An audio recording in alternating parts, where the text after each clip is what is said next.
Hello, welcome to the first installment of this special three-part Career Coach webinar series, Pandemic Era Job Search Strategies. Today we'll begin with resume and LinkedIn optimization tips. Session 2 will cover job search and networking strategies, and we will wrap up with virtual interviewing and offer negotiation. My name is Dana Day, and I am the Manager of Member Operations at ASCM. This presentation is being recorded and will be available at ascm.org/career resources. And now it's my pleasure to introduce our speaker, Rodney Apple. Rodney is the founder and president of SCM Talent Group, LLC, a national supply chain recruiting and executive search firm that recruits across the end-to-end supply chain discipline.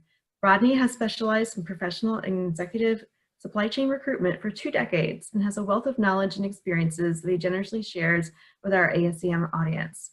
Everyone, please give a warm welcome to Rodney Apple. Rodney, you may begin. Thank you so much, Dana, and thanks everyone that's attending our three-part webinar series. Looking very much forward to helping out. I know there's a lot of pain and suffering that's going on in the world, and especially as it relates to job losses. And so doing my part to contribute and give back and help those that are in need, and hoping this advice can really give you the information that you might need to transition into another opportunity.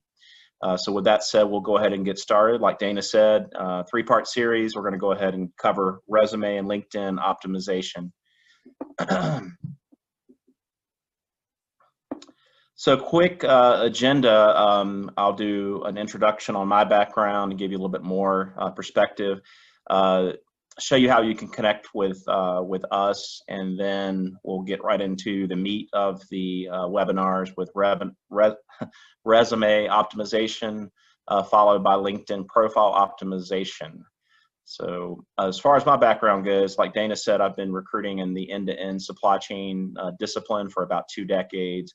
Half that time was split between corporate America with a handful of corporations that you see there, starting out with the Home Depot, building their first supply chain department, leading all of their logistics and supply chain recruitment across 80 different distribution facilities, as well as their corporate office. That was back when they were Fortune 13.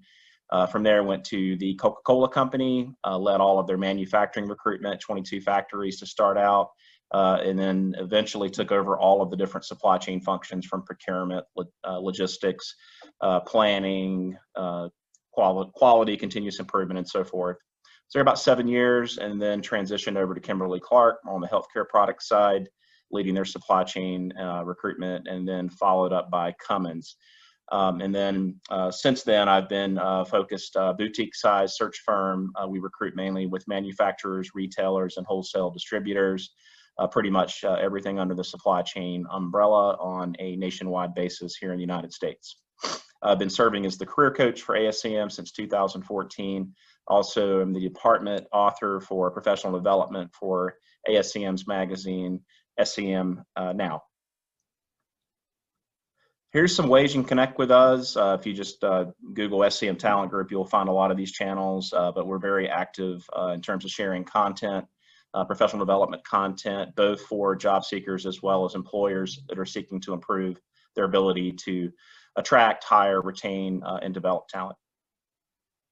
We'll get started with resume optimization. So it's very important just to remember that the goal of a resume, it's not to be a tell-all document where you list out every single thing you've ever done in every job for every employer throughout your career. And a lot of people make that mistake, and sometimes you'll see resumes that span 3, 4. I've seen them up into the double digits, like with 10 pages. So you want to keep that short. Just remember that it is a marketing tool, marketing document. And the goal there is simply to land more interviews. So bear that in mind. Sometimes less is more as it relates to your resume. Some common mistakes that you'll see on many resumes is inadequate contact information. I've seen resumes that don't list out any way to contact, and so that's definitely a huge mistake. At a bare minimum, you want to include a personal email address as well as a phone number, typically your cell phone. These days, the objective statement is kind of gone out and being replaced by more of a marketing-oriented power statement, if you will, that's got includes like a professional summary that really summarizes what you bring to the table. You can get creative with this, and you can certainly customize it around the types of opportunities that you're applying to. You want to definitely embed the context. Don't just assume, using acronyms that people that understand supply chain, because a lot of times resumes are going into the hands of someone that may work in, HR or recruiting, and they may not have a full understanding of supply chain. So it's best to lay out as much context as possible. For example, if you're a distribution center manager, don't just put that you run a warehouse. Make sure that you detail like the size, scope, complexity of that operation. Such as square footage, number of employees, shifts, if it's automated versus manual, things of that nature. That can definitely help. You also want to make sure you got the right keywords, and we'll get into keyword research tools here in a bit. That you want, especially when you're putting your resume out into a resume database. We have a resume database here at SCM Talent Group, like most recruitment agencies, and then most employers have one as well. And so recruiters are actively searching their databases to find talent. And you want to make sure that you have the right keywords so you can be found whenever they search for someone that has your background.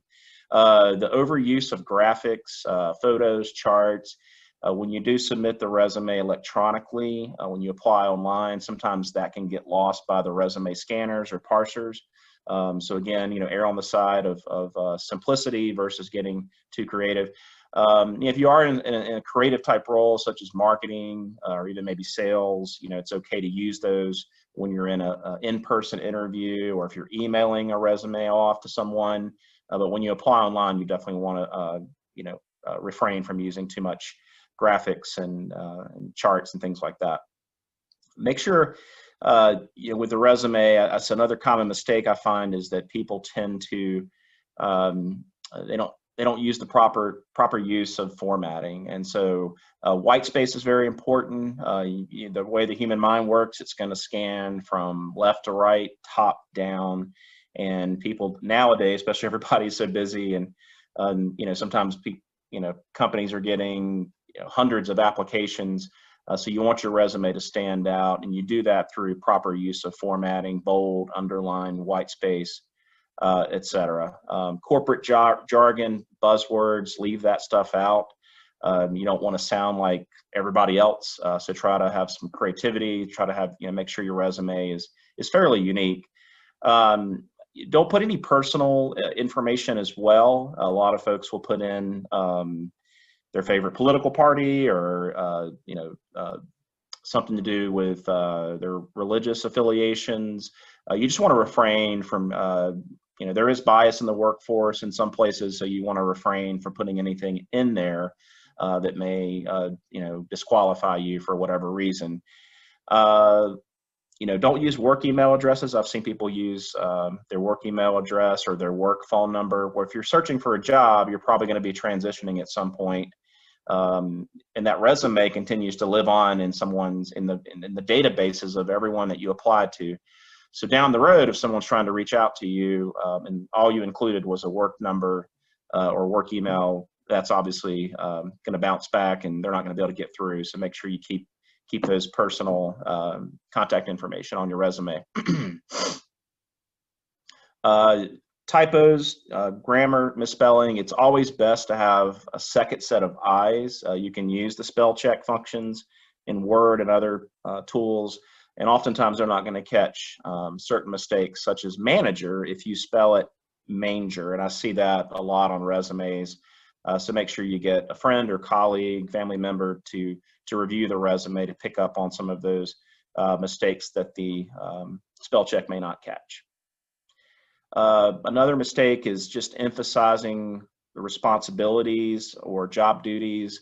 It's extremely important that you convey the accomplishments and the value as well. And we'll get into how you do that here in a bit, because supply chain is all about creating value for employers. Employers want to know what you've done in the past for other companies, in the form of value. Don't just assume as it comes to the resume that one size fits all. In other words, you've got one resume that you send out for different types of positions. It's always a good idea to take a look at that job description and look for those key objectives, those key accomplishments that they're seeking, and as well as the qualifications, obviously, and try to customize your resume around that so you're showcasing the most relevant and significant experience up top, so they'll see that first, both in your summary as well as in the job duties. So let's move on to kind of the core elements of a strong supply chain resume. So here's a copy of my resume, and I will gladly admit that I had someone rewrite this. We do have a professional resume writer that we exclusively partner with. I'm not the greatest at writing a resume. I certainly have probably seen, I would say, tens of thousands in the last 26 years of recruiting.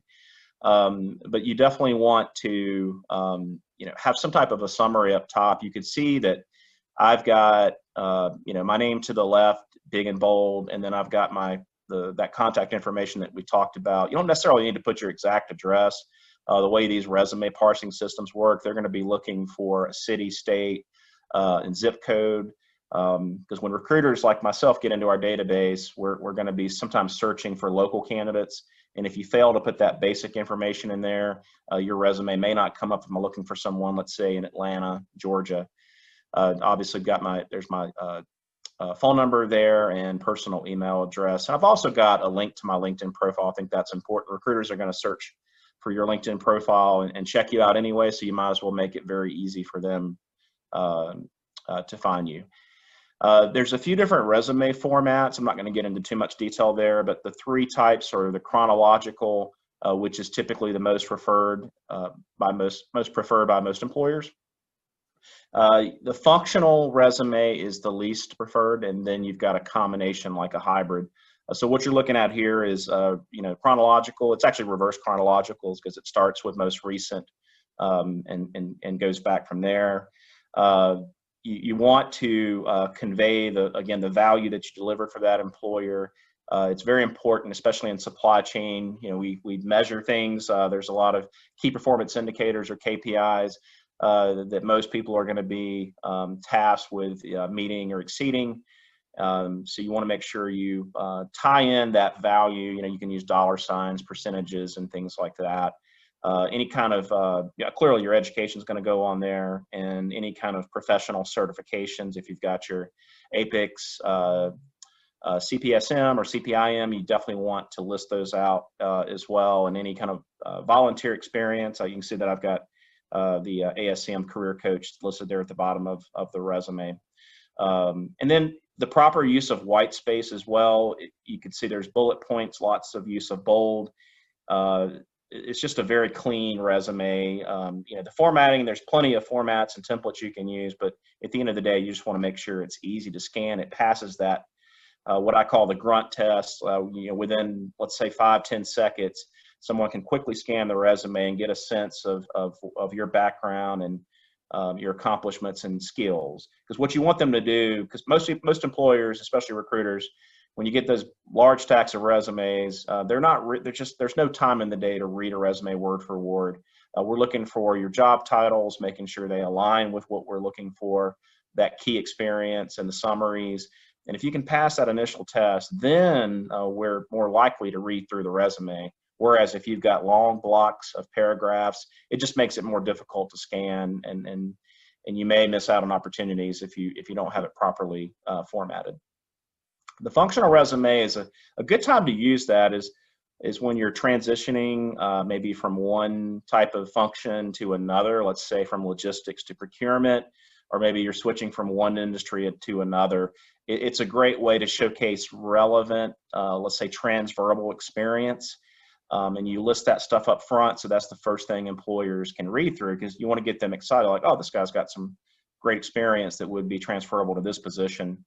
So that's a better opportunity. And if you've got some short stints, that functional resume, you're going to be listing, again, your experience up front, not so much the job titles and employers, and then you put that towards the back at the very bottom. Let's see. Talked about most of the contact information you want. Some other things you may want to add in there too, and especially this relates to those that have a website or a blog. You could list that up there. We've talked about adding the LinkedIn profile. I'll definitely recommend that as well. And again, that power statement, you can see, I've got senior executive talent acquisition there at the top. So just something that is a one-liner statement that conveys who you are and what you're all about. All right, so we're going to move on to LinkedIn profile optimization. So I thought I would showcase, and this is actually from a real search that we did for one of our food clients. These are the filters that we have access to within the premium package of LinkedIn. It's called LinkedIn Recruiter. And it allows for you to search by numerous filters. We can search by current title, past title.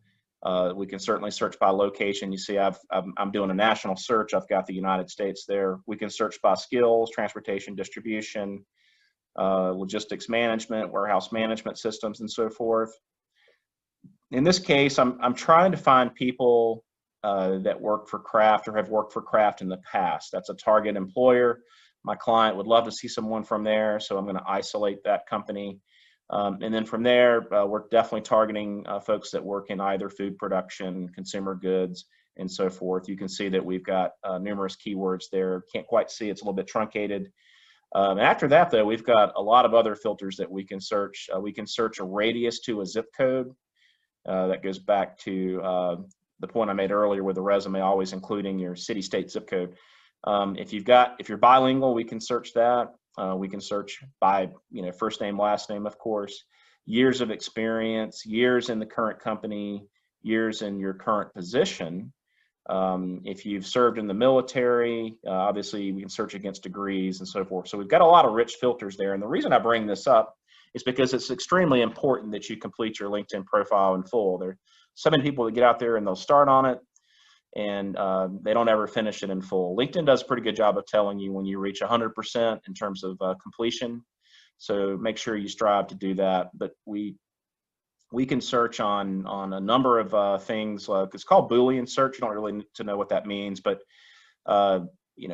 titles. In this case, I'm looking for a VP, so I might put in VP or Vice President or Senior Vice President. Just trying to find those folks that are at that senior level. So I wanted to give you kind of a flavor of what we're using on our end to find people on LinkedIn. So we touched on keywords a bit earlier, and it's extremely important both for your resume as well as your LinkedIn profile. When I say your resume, your digital resume that you either submit to a job board or to an employer's database when you apply online to a position. But the purpose is to boost your search rankings. If you think about websites, there's a term called search engine optimization. SEO for short, and it's basically laying out the right keywords in the right places on a website to where if someone's searching, let's say they're searching for supply chain recruiting company, they put something like that in the Google search bar. Our goal is to come up at or towards the top so we get more clicks and more leads coming in. It's the same philosophy and the same principles as it relates to LinkedIn as well as your online resume. So the purpose of having those keywords is to boost your search rankings on LinkedIn and ultimately to make you more discoverable to employers and recruiters. So you want to make sure you've got the right keywords.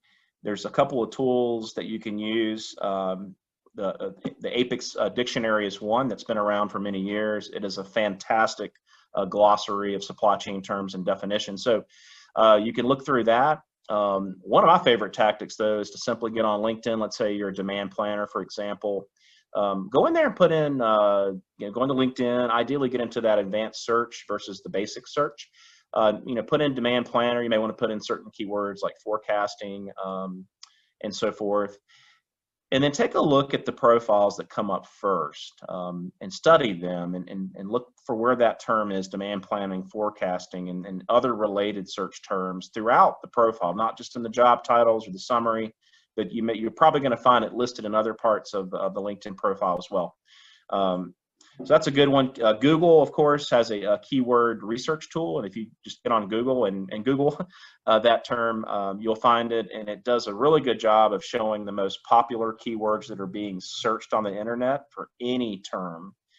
So you can put in demand planner. It'll even suggest related keywords that are searched on, how many times they're searched per month.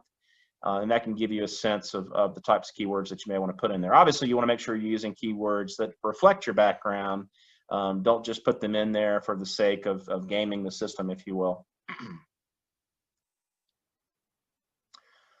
So, here's my LinkedIn profile, and I've been on LinkedIn since LinkedIn was founded, and I was back at the Home Depot when that occurred. But you want to make sure you put in a headline. That's the very first thing that recruiters and employers are going to see. Don't just put in your job title. You can put in, that your value proposition, that one-liner statement that you had on your resume. This is definitely a place where you want to make it unique. You don't want to sound like everybody else. So we just talked about demand planners. You don't want to put in demand planner.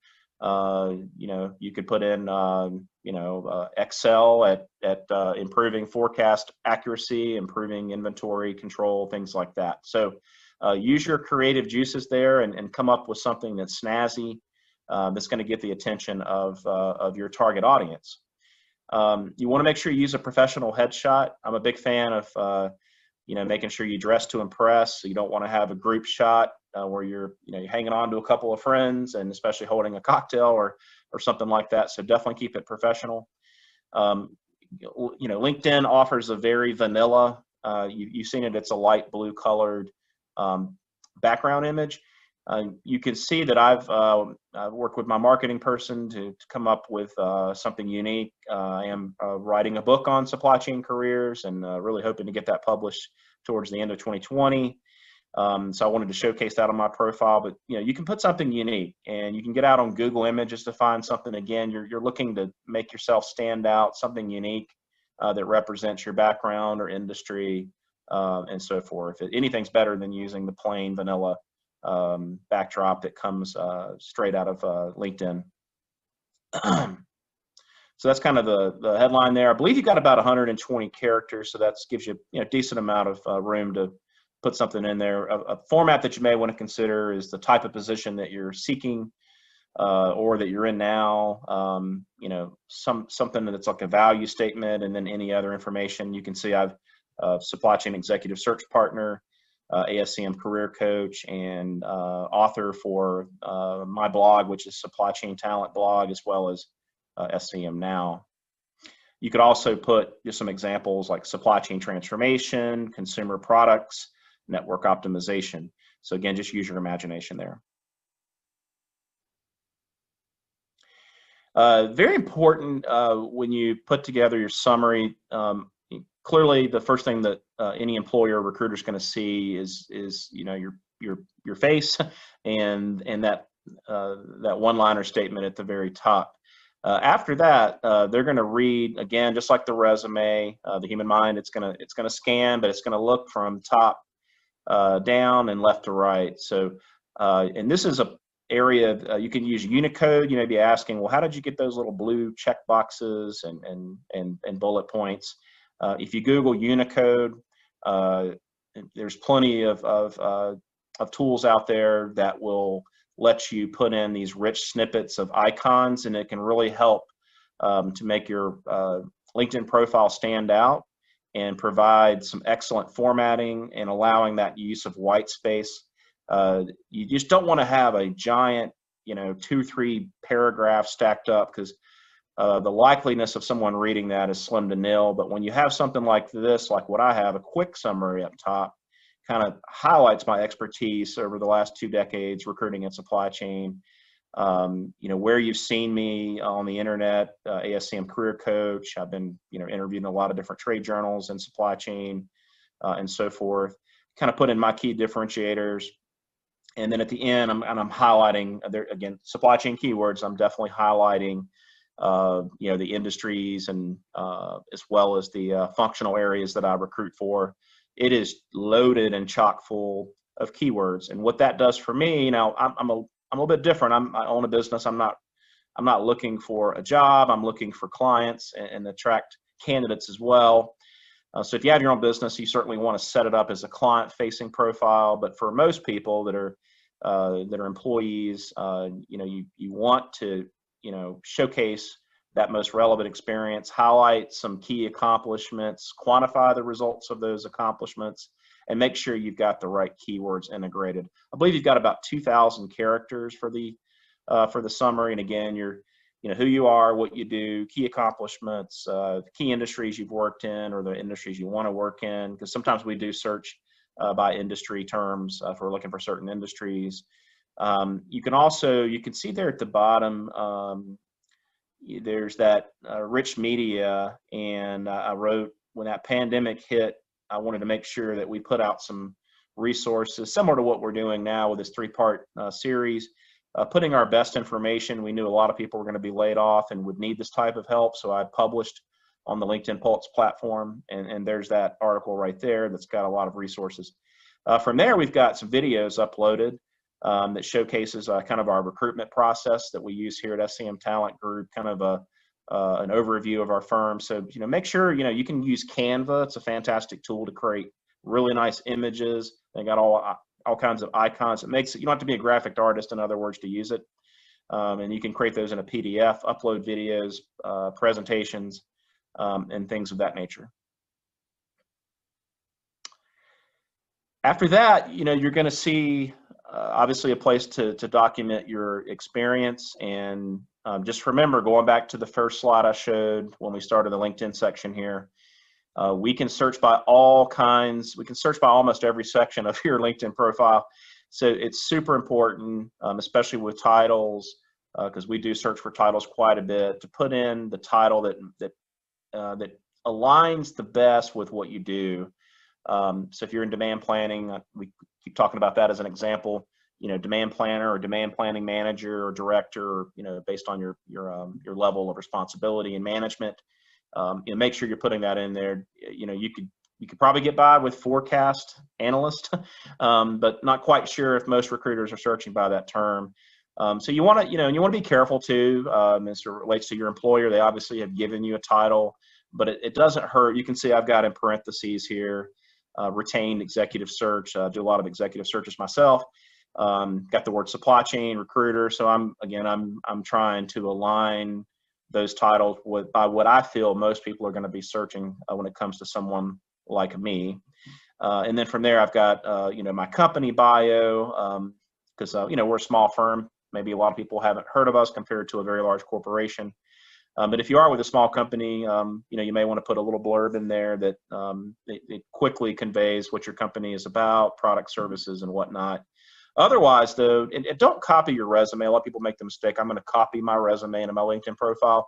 Your LinkedIn profile is a supplement to your resume. Against most recruiters and employers, they may find your LinkedIn profile first and then ask for your resume, and they don't want to see an exact match. So make it different, make it unique, make it stand out, and don't look like everyone else's. It's okay to go back and run that search like your demand planner and look at what other people have done to give you some ideas, but you definitely want to refrain from, you know, plagiarizing and so forth. And again, just you can see that I've included more rich media there, more videos, images, even with the ASM Career Coach section there. I've put in some, you know, some images, and I've linked back to the Career Coach page over at ASCM's website as well. So just get creative here, because the more images you have and the right keywords, the right amount of text, the better odds of your profile standing out and showing up higher when it comes to the search rankings when someone's searching for someone just like you. Again, super important to complete every section in full. So I've got my university there, University of North Carolina at Wilmington. And then after that, I've got skills. And if you've been on LinkedIn long enough, you know that people can come along and endorse you. So typically the most endorsed skills will show up top: supply chain management, supply chain, since I've been in that space, followed by talent acquisition, another term for recruiting. And after that, you've got your recommendations. And let me give you a little tip on recommendations, especially if you don't have any. I think I've got 19. So I stopped asking for them a long time ago, but if you don't have any, you definitely, a good place to start is to go back to either past colleagues or especially direct people that you've reported directly to. There is a button that you can push to ask for a recommendation. Sometimes that can get lost in the LinkedIn world. So what you want to do is either call or email the person that you want a LinkedIn recommendation from and give them that heads up. Also ask for permission. Hey, I'd love to get a recommendation on LinkedIn. I'm going to send you the invite to do so. And that way they've been given a heads up, plus you've gotten their permission, and then they're more likely to give you that recommendation. So that's just a little bit of a tip that you may want to put into play. But those are basically confirming, they can, as I'm looking for candidates and I see, a lot of recommendations and everybody's giving that individual a strong endorsement, I know that person is most likely a pretty strong candidate, and it beats having no references at all. So I definitely recommend that you seek out at least a handful of those. Again, complete all sections. Publications, as I mentioned, we interviewed a lot about supply chain talent topics over the years by most of the supply chain magazines and trade journals. So this is a fantastic opportunity to showcase your expertise. If you've got a blog like we do, you can certainly submit some of your more popular topics. If you've completed a project, you can put some projects in there. I think I've got our website there, and you can also tag people that were on that project as well. And then below that, you've got interests of any type of companies, groups, schools, or influencers that you follow. Those are going to show up at the bottom. So I would strongly recommend, joining supply chain groups and, putting in those keywords there in this section as well, because that can absolutely help with your search rankings as people are looking for you. And of course, you want to include certifications and associations that you belong to. If you belong to ASCM, formerly APICS, and you have certifications, you want to definitely put those in the summary up top, as well as in the professional organization section here as well.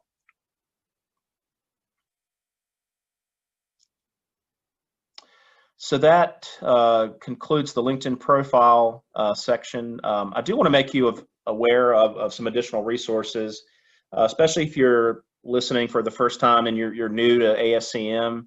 I've been serving as the career coach since 2014, and so we have a lot of resources there in the form of white papers and webinars that we've been putting on for the last 6+ years. So we've got those resources out at apics.org/career coach.